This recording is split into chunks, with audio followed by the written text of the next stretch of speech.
Hello അമ്മ സംസാരം പുതിയ വ്ളോഗിലേക്ക് എല്ലാവർക്കും സ്വാഗതം. അപ്പൊ ഇന്ന് നമ്മള് എങ്ങോട്ടാ? തിക്കോടി ബീച്ച്. ഞാൻ സർഗാലയ എന്താ വേറെ ഒന്നുമല്ലേ മ്യൂസിയോ എന്തൊക്കെയാണ് സ്ഥലം ലൊക്കേഷൻ എവിടെ? വടകരയോ? വിട്ടക്കര.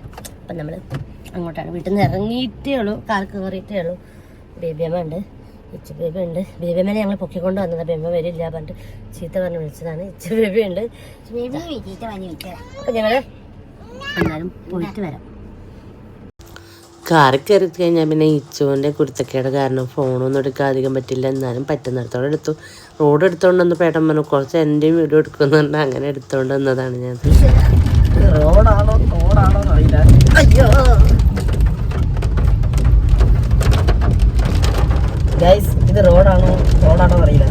നമ്മൾ പോകുന്നുണ്ട്, മൊത്തം കൊണ്ടുപോയാണ്. ഒരവസ്ഥയാണ്, ഭീകരമായ അവസ്ഥയാണ്. എന്തൊരു കുഴിയാണ് കുഴി മാത്രമേ ഉള്ളൂ. ഏകദേശം ലൊക്കേഷൻ എത്തിയിട്ടുണ്ട്. പാർക്കിംഗ് നോക്കട്ടെ, എവിടെ എവിടെയും പാർക്കിംഗ് ഉണ്ടോന്ന്. എവിടെ എവിടെയെങ്കിലും പാർക്ക് ചെയ്തിട്ട് നമുക്ക് ബീച്ചിലെ പോയി നോക്കാം. നമ്മള് ബീച്ചിലേക്ക് വണ്ടി ഇറക്കുവാണ്. ബീച്ചിൽ ഇറക്കണമെന്നില്ല, നമ്മളെവിടെ എവിടെ വെക്കാം. അവിടെയൊക്കെ തെങ്ങായതുകൊണ്ട് തേങ്ങ ഒഴിവായിട്ട് അങ്ങോട്ട് ഇറക്കുന്നില്ല. നമുക്ക് ഇവിടെ എവിടെയെങ്കിലും ഇറക്കിയിട്ട് കയറാം.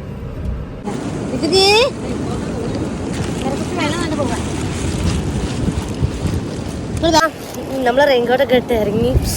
ഇന്ന് റെയിൻകോട്ടൊക്കെ ഇടണം. ചെവി ഇതാ റെയിൻകോട്ട് ഇട്ട് നമ്മള് അങ്ങോട്ട് പോകാൻ പറ്റില്ല. എന്നാ റെയിൻകോട്ട് ഇട്ട് അമ്മ മാതാക്ക് അവിടെ എടുത്തത്. ഞങ്ങളിതാ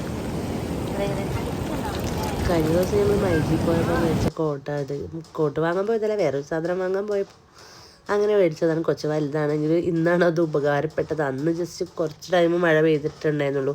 പക്ഷേ അവന് മഴ കൊള്ളിക്കണ്ടെന്ന് പറഞ്ഞിട്ട് ഏട്ടാ അപ്പോൾ കോട്ട് വാങ്ങിയിട്ട് ഞങ്ങൾ ഷോപ്പിൽ നിന്ന് ഇറങ്ങിയത്. പിന്നെ വെള്ളം കണ്ട അവന് പ്രാന്തായതുകൊണ്ട് അമ്മയും ഏട്ടനും കൈ പിടിച്ചുകൊണ്ടിരിക്കുമായിരുന്നു. ഞാൻ പിന്നെ വീഡിയോ എടുക്കുന്നുണ്ട്. അങ്ങനെ എന്നാലും കുഴപ്പമില്ലാതെ അവൻ ഇടയ്ക്ക് എൻ്റെ അടുത്തേക്ക് ഓടി വരുമ്പോൾ ഞാൻ എടുക്കും. അപ്പോൾ ഏട്ടൻ കുറച്ച് വീഡിയോ എടുക്കും. അങ്ങനെയായിരുന്നു. എന്തായാലും തിക്കോടി ബീച്ചിലേക്ക് ഞങ്ങളെല്ലാവരും ഫസ്റ്റ് ടൈമാണ് വരുന്നത്. ഇത് കൂടെ പോകുമ്പോൾ കാണുമല്ലാണ്ട് പിന്നെ ഓരോരുത്തർ ഫോട്ടോസും വീഡിയോസൊക്കെ കാണലാണ്ട് ഞങ്ങൾ ഇതുവരെ ഇങ്ങോട്ട് വന്നിട്ടുണ്ടായിരുന്നില്ല. കുറച്ചാളുകളൊക്കെ ഉണ്ടായിരുന്നു കേട്ടോ. അത്യാവശ്യം തിരക്കൊക്കെ കുറച്ച് കഴിഞ്ഞപ്പോൾ വന്നിട്ടുണ്ടായിരുന്നു. ഓരോരുത്തർ കാറൊക്കെ എടുത്ത് വന്നിട്ടുണ്ടായിരുന്നു. ഞങ്ങൾ എന്തായാലും കുറച്ച് ടൈമൊക്കെ അവിടെ സ്പെൻഡ് ചെയ്തു. കഴിഞ്ഞ പ്രാവശ്യം കാപ്പാട് പോയപ്പോൾ വെള്ളത്തിലിറങ്ങാൻ പറ്റാത്തൊരു സങ്കടം ഞങ്ങളിവിടെ കുറച്ച് നേരം വെള്ളത്തിലിറങ്ങി തീർത്തു. ഇച്ചു ഭയങ്കര ഹാപ്പിയാണ്. അവന് വെള്ളത്തിൽ കളിക്കാൻ ഭയങ്കര ഇഷ്ടമായതുകൊണ്ട്. പിന്നെ കൈവിട്ട് ഒറ്റയ്ക്ക് അവന് വിടാൻ പറ്റില്ലല്ലോ, നമ്മളെല്ലാവരും പിടിച്ചുകൊണ്ട് അവനെ വെള്ളത്തിലിറക്കിയിട്ടുണ്ടായിരുന്നു. എന്തായാലും കൈവിട്ട് അവൻ ഓടിപ്പോകും എന്നുള്ള കാര്യം ഉറപ്പായിരുന്നു. പിന്നെ കുറച്ച് വേസ്റ്റൊക്കെ വരുന്നുണ്ട്. മഴയായതുകൊണ്ടായിരിക്കും കുറച്ച് വേസ്റ്റൊക്കെ ഉണ്ടായിരുന്നു ആ ഒരു സൈഡിലേക്ക്. ഈ ഞങ്ങൾ നിൽക്കുന്ന ഭാഗത്തൊന്നും ഉണ്ടായില്ല, കുറച്ച് അങ്ങോട്ടേക്ക്. എന്തായാലും നല്ല രസമുണ്ടായിരുന്നു ആ ഒരു ബീച്ച് കാണാൻ വേണ്ടിയിട്ട്. കുറച്ച് ടൈം അവിടെ സ്പെൻഡ് ചെയ്തപ്പോൾ തന്നെ ഭയങ്കര ഇഷ്ടപ്പെട്ടു. ഇനി പറ്റുവാണെങ്കിൽ ഇനിയും പോകണം. വീഡിയോസിലും ഫോട്ടോസിലും ഒക്കെ കാണാനല്ലാണ്ട് ഞങ്ങൾക്ക് ഇതുവരെ ഡയറക്റ്റ് പോകാൻ പറ്റിയിട്ടുണ്ടായിരുന്നില്ല. ഇതെന്തോ ഇതൊരു പെട്ടെന്ന് ഞാൻ പറഞ്ഞപ്പോൾ ഏട്ടന്മാർ വാ പോവാന്ന് പറഞ്ഞാൽ അങ്ങനെ ഇറങ്ങിയതാണ്. ഇച്ചുവിനെ വട്ടം കറക്കിയതും അത് കഴിഞ്ഞതാണ് ഞങ്ങൾ കാർ ഇറക്കി. ആദ്യം കാർ ഇറക്കുന്നില്ല എന്നൊക്കെ പറഞ്ഞിട്ടുണ്ടായിരുന്നു. പിന്നെ പോകാൻ നേരത്ത് ഞങ്ങൾ കാറൊന്ന് ഉള്ളിലേക്ക് കയറ്റി ഏട്ടൻ ഒന്ന് വട്ടം കറക്കുന്നതാണ്. കുറച്ച് ലൈറ്റ് ഇട്ടിട്ട് ട്യൂബ്ലൈറ്റ് ഇടാതെയൊക്കെ വട്ടം കറക്കുന്നുണ്ട്. ഇച്ചു അമ്മമ്മ ആ സമയത്ത് ആ ഭാഗത്ത് സൈഡിലേക്കൊക്കെ നടന്നു പോയിക്കൊണ്ടിരിക്കുന്നുണ്ടായിരുന്നു. അവര് നടത്തൊക്കെ കഴിഞ്ഞ് വരുമ്പോഴത്തേക്ക് ഏട്ടൻ 1-2 വീഡിയോ റീൽസൊക്കെ എടുക്കാന്ന് പറഞ്ഞിട്ട് വട്ടം കറക്കാണ്. ആ വട്ടം കറക്കലൊക്കെ കഴിഞ്ഞ് വരുമ്പോഴത്തേക്കും ഭയങ്കര മഴക്കാറായിരുന്നു. നല്ലൊരു മഴ വരുന്നുണ്ട്. എല്ലാരും പോയി, കുറെ ആൾക്കാരുണ്ടായിരുന്നു. എല്ലാരും പോയി. അപ്പൊ ഞങ്ങൾ തിരിച്ചു പോകണം. ഞങ്ങൾ വീഡിയോ ഫോട്ടോ ഒക്കെ എടുത്തു കഴിഞ്ഞു. ഭയങ്കര സൗണ്ടൊക്കെ വേഗം വണ്ടിക്കറി.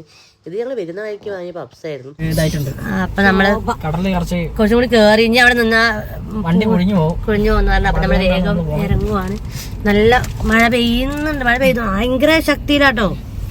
കാരണം നമ്മള് വന്നപ്പോ ഭയങ്കര ശാന്തമായിരുന്നു അല്ലേ. ഇപ്പൊ ഭയങ്കര അമ്മ പറയാ നമ്മളെ ഇറങ്ങി. അതുകൊണ്ട് ഷോപ്പിച്ച് ഞങ്ങൾ റെയിൻകോട്ടൊക്കെ ഒരു റിച്ച് ബേബി ഇതാ ട്രൗസറൊക്കെ മാറ്റി. ആ ട്രൗസറൊക്കെ നനച്ചവൻ. ഇപ്പോൾ നമ്മുടെ നല്ല ഫോട്ടോസൊക്കെ എടുത്തിട്ടുണ്ട്. നമ്മള് വരുന്ന വഴിക്ക് ഒരു സ്ഥലത്ത് നോക്കി പപ്സ് വാങ്ങിയിട്ട് അപ്പൊ നമ്മള് പപ്സ് കഴിക്കട്ടെ. വേണ്ട, ഡ്രസ്സ് വരാതെ നഞ്ഞില്ലല്ലോ. നമ്മള് നഞ്ഞില്ലേ, കോട്ടിട്ടോണ്ട് അമ്മ കോട ചെയ്തു. അയ്യോ. കുറച്ച് കഴിഞ്ഞപ്പോൾ ഇച്ചു ബേബി ഒന്ന് കിടന്നുറങ്ങിയിട്ടുണ്ടായിരുന്നു. ഞങ്ങൾ പിന്നെ ഓരോന്ന് സംസാരിച്ചു. അങ്ങനെ നാട്ടിലെത്തിയതിന് ശേഷമാണ് പിന്നെ വീഡിയോ എടുക്കുന്നത്. നമ്മുടെ ബൈപ്പാസിലുള്ള ഒരു ഹോട്ടലിൽ കയറി ഞാനും ഏട്ടനും ബിരിയാണി പറഞ്ഞു. അമ്മ ചോറും പറഞ്ഞു. ചോറ് അത്യാവശ്യം ഉണ്ടായിരുന്നു, ബിരിയാണി നല്ല ടേസ്റ്റ് ഉണ്ടായിരുന്നു. ചോറിൻ്റെ പായസമൊക്കെ അമ്മ വെച്ച് വേപ്പിക്കായിരുന്നു കൊടുത്തിരുന്നത്. പിന്നെ അതിൻ്റെ കൂടെ ഞങ്ങളൊരു കാട ഫ്രൈയും പറഞ്ഞിട്ടുണ്ടായിരുന്നു. എല്ലാം രസമുണ്ടായിരുന്നു. എന്തായാലും ചൂടോടെ കാട ഫ്രൈ ഒക്കെ കിട്ടുമ്പോൾ നല്ല രസമുണ്ടായിരുന്നു. വീഡിയോ എഡിറ്റ് ചെയ്യുമ്പോൾ തിന്നാ തോന്നുന്നുണ്ട്. എന്നാലും പിന്നെ അതൊക്കെ കഴിഞ്ഞ് ഒരു ലൈം വാങ്ങി. എനിക്കൊരു ലൈം കുടിക്കുന്ന ഇടയ്ക്ക് ശീലമുണ്ട്, അപ്പം ഞാൻ അങ്ങനെ വാങ്ങിയതാണ്. പിന്നെ അതാ ഞങ്ങൾ പുറത്തേക്ക് ഇറങ്ങുമ്പോൾ കുറേ വിഭവങ്ങളുണ്ട് കേട്ടോ. തലക്കറിയൊക്കെ ഉണ്ടായിരുന്നു കുറേ. അതൊന്നും ഞങ്ങൾക്ക് ഇഷ്ടമില്ലാത്തതുകൊണ്ട് ഞങ്ങൾ പിന്നെ അതൊന്നും വാങ്ങാത്തത്. പിന്നെ നേരെ ഞങ്ങൾ വീട്ടിലേക്ക് പോയതാ. വീടിൻ്റെ വഴിയിലെത്തുമ്പോൾ ഇച്ചുബേക്ക് നേരെ ഏട്ടൻ്റെ മടിയിൽ കയറി കുത്തിരിക്കണം. അവൻ വാശി പിടിച്ചില്ലെങ്കിൽ ഏട്ടൻ കയറ്റി ഇരുത്തും. വീട്ടിലെത്തി അങ്ങനെ ഒരു ദിവസത്തെ ട്രിപ്പൊക്കെ കഴിഞ്ഞ് ഞങ്ങൾ വീട്ടിലെത്തി. പിന്നെ കുറച്ച് ഫോട്ടോസൊക്കെ എടുത്തത് ഞാൻ ഇതിൻ്റെ കൂടെ ആഡ് ചെയ്യാം. അപ്പോൾ എന്തായാലും എല്ലാവരും ഇഷ്ടപ്പെട്ടാൽ ലൈക്ക്, ഷെയർ, കമൻറ്റ്, സബ്സ്ക്രൈബ് ചെയ്യാൻ മറക്കരുത്. നെക്സ്റ്റ് ഇതിനും നല്ല വീഡിയോസായിട്ട് ഞാൻ വീണ്ടും വരുന്നതായിരിക്കും.